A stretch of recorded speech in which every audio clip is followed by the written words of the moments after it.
જટ નામ દે. પોરબંદર મિત્રતાનો દાવો, દ્વારપાળ મને નામ દે. નામ છે સુદામો.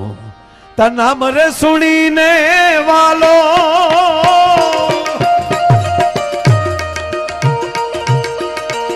એ દોડ્યો ગીરધારી રે.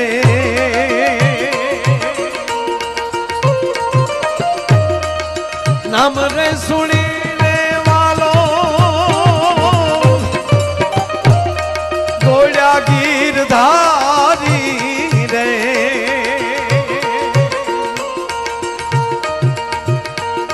ત્રિકમે લીધા રે એકદમ તેડી રે ઉડાયા આંખ મારે રે નામ પડ્યું સુદામો અને નારાયણે દોટ દીધી બાપો. હા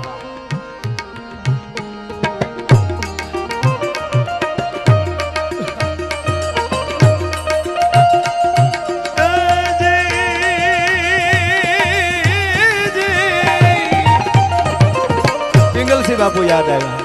હમણાં એમના દીકરા લખણ બાપુએ વિદાય લીધી જામનગર. લખણ બાપાએ હમણાં જ વિદાય લીધી સાહેબ. એવું ખોરડો. હા પિંગલસિંહ બાપુ લખે છે શું કે એ જી આજ સુદામોજી એ જી કૃષ્ણ પ્રભુજીને કે છે રે ભાઈ બંધી મારી ભૂલ મારે રે જી અરે રે ભાઈ બંધી મારી ભૂલ મારે રે જી. કીર્તિભાઈ પહેલી વાર એક આ પ્રસંગ કહું 1 મિનિટનો વચ્ચે. ભાગવત છે સાહેબ. શાસ્ત્રોમાં જે ભાગવતમાં કોઈ પણ ગ્રંથમાં જે પાત્ર આવતું હોય ને, ભલે ને આપણે રાક્ષસ કહેતા હોય અમુક પાત્રોને, પણ એ જેવું તેવું પાત્ર ન હોય, નહીતર ભગવાનની કથામાં ભાગ જ ન લઈ શકે છે. ભાગવતનું કાળજું કહું. અભિમાનની વાત આવી હતી ને વચ્ચે, એટલે મને યાદ આવ્યું. અભિમાન આવ્યું એટલે મર્યા. ભાગવતના કાળજા જેવી કથા આ 2 દિવસ ભાગવતમાં આવે. આ કથા ભાગવતનું હૃદય કહેવાય. આ કથા ઇન્દ્રને અભિમાન આવ્યું કીર્તિભાઈ, અને એના ગુરુ બૃહસ્પતિ હારે બગાડ્યું. લ્યો એને બૃહસ્પતિનો ત્યાગ કર્યો. એને બાપુ પોતાના માવતરનો ત્યાગ કરો ને તો માવતર ગમે ન હોય તો આશીર્વાદ દેતા હોય. શું આ દેશનો ઋષિ છે સાહેબ. બૃહસ્પતિ કે કાંઈ વાંધો નહીં ઇન્દ્ર, તારું અભિરે ભરાય. એ બૃહસ્પતિનો ત્યાગ કર્યો અને બીજા ગુરુ ધાર્યા. એ ગુરુનું મોહાળ દૈત હતું. હવે આને બૃહસ્પતિ હારે જ બગાડ્યું, તો એ જે ભાઈ બગાડ્યું એ ભાઈ બંધારે નો બગાડી નક્કી કેમ થાય છે? હવે બૃહસ્પતિ હારે બગાડ્યું. એકવાર બન્યું એવું, આ ગુરુનું પણ અપમાન ઇન્દ્રએ કરી નાખ્યું, અને આ ઇન્દ્રને આ ગુરુનો મગજ ગયો, અને ગુરુએ નક્કી કર્યું. નામ છે એમાં ભાગવતમાં લઈ લે કે હવે હું એવો યજ્ઞ કરું અને યજ્ઞમાંથી એવો રાક્ષસ ઉત્પન્ન કરું ઇન્દ્રનું મૃત્યુ થાય. પણ કોકની દાજ માટે યજ્ઞ કર્યો ને એટલે રસબાઈ દીર્ઘાઈની ભૂલ પડી ગઈ. ઇન્દ્રનું મૃત્યુ થાય એના બદલે થઈ ગયું ઇન્દ્રથી મૃત્યુ થાય. એનું નામ હતું વક્રાસુર. વત્રાસુરની ઉત્પત્તિ થઈ, અને વત્રાસુર એવો બન્યો સાહેબ, ઇન્દ્રને પસાડીને મારતો હતો. હવે આ અમર મરે તો નહીં. ઇન્દ્રને પહેલી વાર દાદા અનુભવ થયો કે આની કરતા અમર નો છે તો સારું. ભલે અમર હોય પણ લાગે તો ખરી ને. હું કેટલી વાર કરું. મારે એમાં બહુ આગળ નથી જવું, પણ ટૂંકી વાત લઈ લઉં કીર્તિભાઈ. પછી એમાં જોવામાં આવ્યું શું આ દેશના બ્રાહ્મણોના બલિદાન તો જુઓ સાહેબ. આ દેશના ઋષિ એટલે બ્રાહ્મણ, મુનિ એટલે ચારણ. ઋષિ મુનિ દાદા કીધું કે દધીસી ઋષિના હાડકાથી જે શસ્ત્ર બનાવવામાં આવે તો વત્રાસુરનો વધ થાય. અને દધીસી ઋષિ પાસે, બ્રાહ્મણ પાસે, ઋષિ પાસે દેવતાઓ જાય, અને દેવતાઓ કે હવે પોતાના શરીરની માંગણી કેમ કરવી? અને કીધું કે મહારાજ ભગવાન વિષ્ણુએ મોકલ્યા છે, તમારે શરીરનો ત્યાગ કરવાનો છે, તમારું હાડપિંજર અમને આપવાનું છે, અને એમાંથી અમારે વજ્ર બનાવવાનું છે.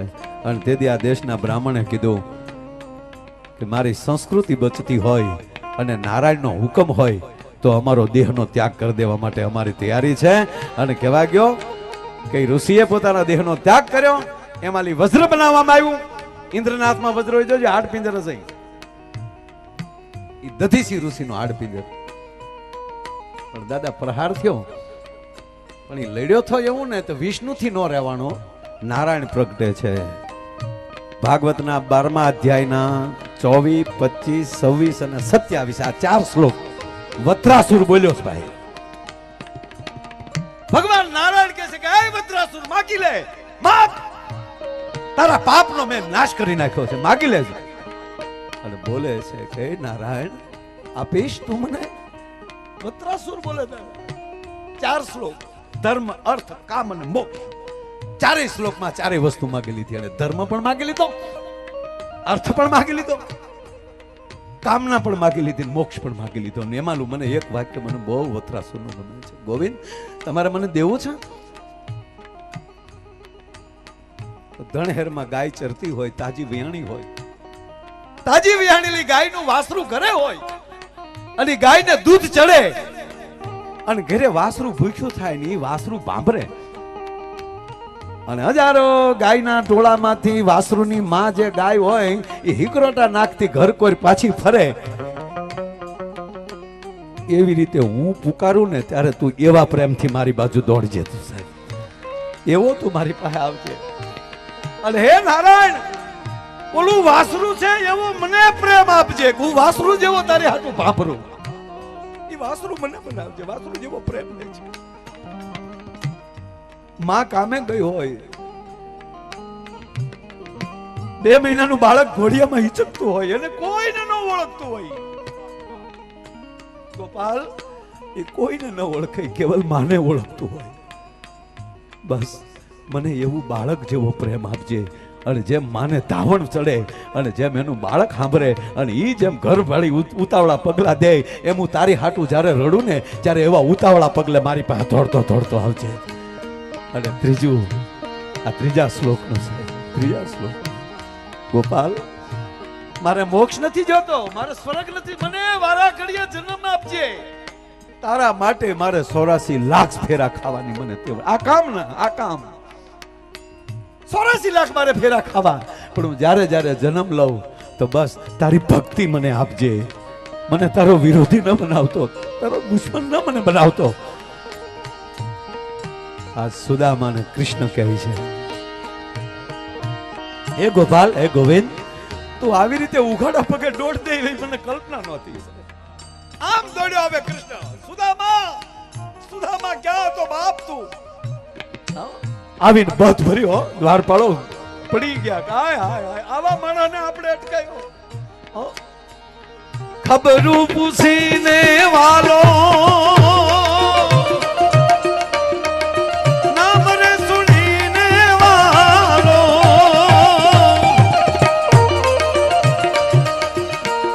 આપણે ઘણા એમ કે ને કે આ માળા ભજે છે ને ગોર બાપા આવું કહે છે, સંતો આવું કહે છે. એ જાપવાથી શું થાય? સતત એનું નામ લઈ ને આપણે છે ને ઘણા સગવડીઓ ધર્મ કરી નાખ્યો. શ્રાવણ મહિનો આવે ત્યારે ભોળાનાથ, પણ આપણે વિચારવું જોઈએ કે શ્રાવણ મહિને તો લાખો આવે, આપણે દેખાય ન દેખાય. જન્માષ્ટમી આવે ત્યારે કૃષ્ણ, રામનવમી આવે ત્યારે રામ. આપણે ઉત્સવીયો ધર્મ કર્યો છે. દાખલા તરીકે હું અત્યારે કહી દઉં કે આમ 31 જાન્યુઆરી મારા દીકરા લગ્ન છે. દાદા આવજો બધા. આ મારો છેલ્લો વરો છે, પછી માયો નવરો. આપણે કે નવરો, નવરાનો અર્થ નો વરો. પછી વરા આવશે તો એના છોકરાઓના છોકરાઓના છોકરાના વરા, છોકરા વરા કરશે. દાદો શાંતિથી બેઠો છે. સાહેબ, ભરતનો દીકરો અત્યારે થઈ ગયો 17 મહિનાનો, પણ એ 6 મહિનાનો થયો ને તો ઉપર મારું મંદિર્યું છે, આરતીની ઝાલર વાગે ને એટલે ઘોડિયામાં ઊંચો થવા મળે, એને તેડીને લઈ જ જવો પડે, નહીં તળેલા નાખવા મળે છે. બસ મેં કીધું કે એટલું તે કરાવ્યું છે ને બસ આવી ગયું મારે આમાં બધું.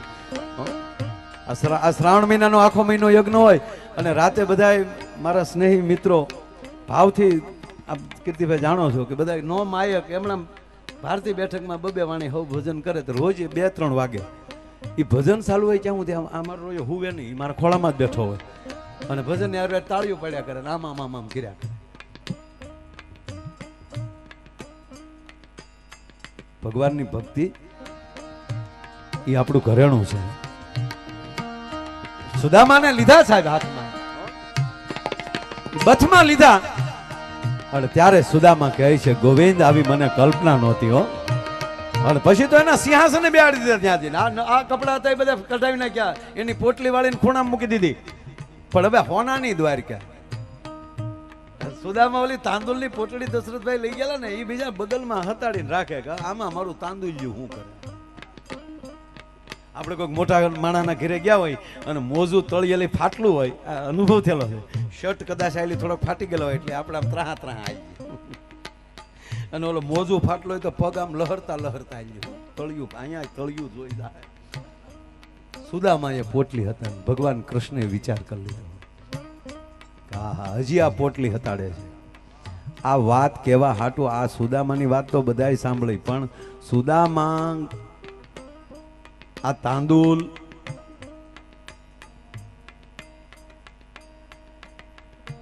સાંદીપની ઋષિના આશ્રમમાં ભણતા હતા ને ત્યારે એ ગામમાં એક બ્રાહ્મણ બીજા રહેતા હતા. એ બ્રાહ્મણનું અનુષ્ઠાન પૂરું થયું અને એના પારણા કરાવવાના હતા, પણ ગોરાણીના ઘરમાં કાંઈ હતું નહીં. એટલે ગોરાણીમાં આજુબાજુમાં વેપારીને ત્યાં ગયા ને કીધું કે તમારા દાદાને આજે પારણા કરાવવાના છે તો કંઈક એને જમાય એવું આપો.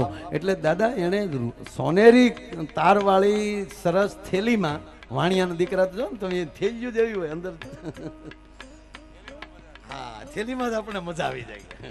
આપણું સન્માન કરે, મોતી વાળું શ્રીફળ હાથમાં આપે, મોતીની માળા પહેરાવે, તિલક કરે ને એમાંય ઓલો ચાંદીના ને સોનાના વર્ક લગાડેલા હોય ને આપણો સાંદલો ત્યાં ભાઈ સાંદલો કરે તો આપણું પેમેન્ટ પૂરું થઈ જાય. વિવેક છે ને એનામાં મીચામે દીકડા કઈ એટલે વેપારીના દીકરાએ ગોરાણી માને એવું સરસ મજાની થેલીમાં ચણા આપ્યા.